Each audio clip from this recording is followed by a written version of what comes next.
Halo sahabat jurnal video. Pernah kepikiran nggak ada terapis di saku anak Anda? Nah hari ini kita bakal kupas tuntas soal aplikasi terapi AI buat anak-anak.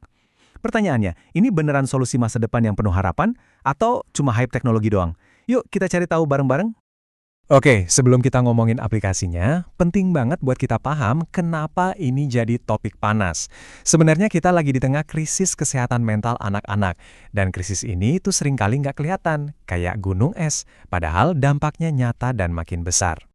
Biar kebayang segede apa masalahnya, coba lihat angka ini. 1 dari 7 anak di seluruh dunia. 1 dari 7. Ini data dari WHO loh, bukan angka main-main. Ini masalah global yang super serius. Masalahnya lagi, cari bantuan profesional itu susahnya minta ampun. Banyak keluarga kayak nabrak tembok. Mulai dari biayanya yang bikin kantong bolong, asuransi yang nggak nge-cover, stigma di masyarakat, sampai harus nunggu berbulan-bulan cuma buat ketemu spesialis. Duh. Nah, di tengah semua kesulitan itu, muncullah teknologi sebagai secercah harapan. Aplikasi di smartphone yang pakai AI katanya sih bisa jadi solusi.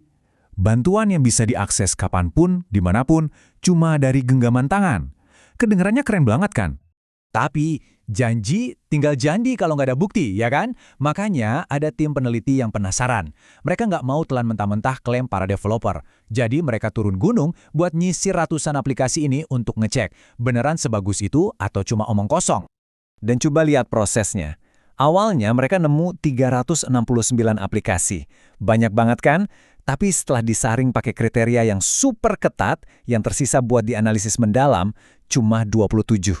Ini nunjukin betapa sedikitnya aplikasi yang beneran serius di lautan aplikasi yang ada di luar sana.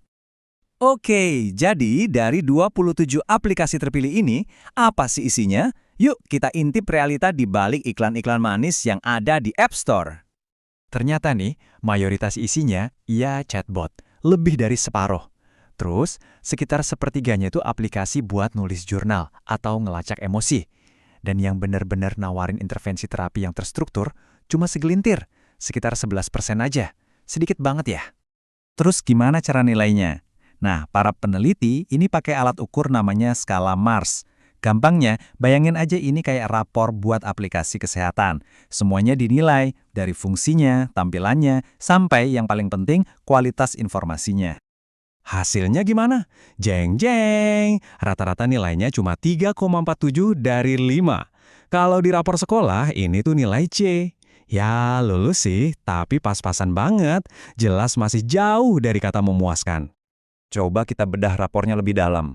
Soal fungsi sama tampilan oke lah nilainya lumayan. Tapi, coba deh lihat bar yang paling kanan itu. Kualitas informasi, justru ini yang nilainya paling anjlok. Padahal ini kan intinya, ya kan? Wah, ini mengkhawatirkan banget sih. Ada lagi nih yang aneh. Bahasa di dalam aplikasinya itu dibikin simple, setara buat anak kelas 6 SD. Tapi anehnya, deskripsi buat promosi di App Store-nya, bahasanya berat buat anak SMP kelas 3. Ini kan nggak nyambung, jadi kelihatan banget kalau aplikasinya seringkali nggak benar-benar mikirin siapa penggunanya. Terus soal biaya, katanya kan biar gampang diakses ya, tapi kenyataannya hampir 3/4 dari aplikasi ini bayar. Cuma sekitar seperempatnya aja yang benar-benar gratis. Loh, jadi gimana dong? Dan bayarnya nggak murah loh. Rata-rata langganan per bulan itu sekitar $20. Kalau dirupiahin ya sekitar 300 ribuan lebih. Buat banyak keluarga ini jelas jadi penghalang finansial yang besar. Padahal justru mereka yang paling butuh. Oke, tahan dulu. Kita lupain soal desain, soal harga. Sekarang kita masuk ke pertanyaan paling penting. Ada nggak bukti ilmiah kalau aplikasi-aplikasi ini beneran manjur?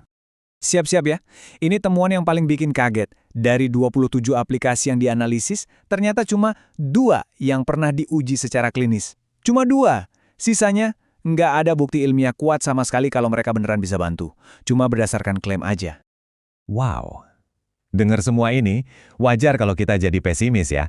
Tapi hey, bukan berarti teknologinya jelek. Potensinya itu besar banget.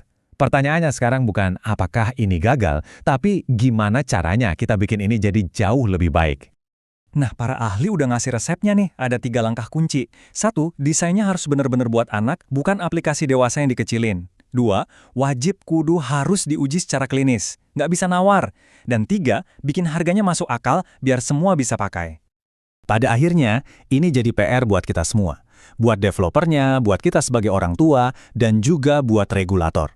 Potensi teknologi ini luar biasa, tapi kita harus bareng-bareng mastiin tujuannya itu buat ngebantu anak-anak kita, bukan cuma buat cari untung semata-mata. Nah, kalau menurut kalian pembahasan kayak gini penting dan bermanfaat, dukungan kalian berarti banget buat kami.